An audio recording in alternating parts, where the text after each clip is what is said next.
இப்போ ஆமாம், தென்காசி திமுக மாவட்ட செயலாளர் மோடி ஒரு நரகாசுரன், அவரை தீர்த்து கட்டி ஆக வேண்டும், அதான் தமிழகத்துக்கு நல்லதுன்னு பேசுறாரு. அது ஒன்றும் இல்லைங்க. தமிழ்நாட்டில் திமுக ஆட்சியை கலைச்சது பார்த்தீங்கன்னா காங்கிரஸ்.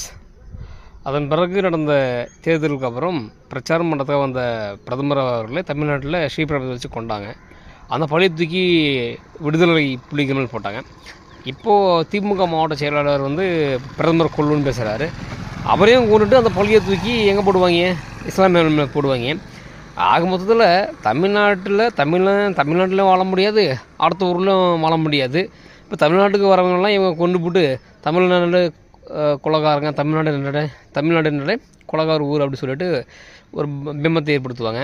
இதுதான் திராவிட முன்னேற்ற கழகத்தினுடைய செயல்பாடு, திராவிட பேசுபவர்களுடைய செயல்பாடு.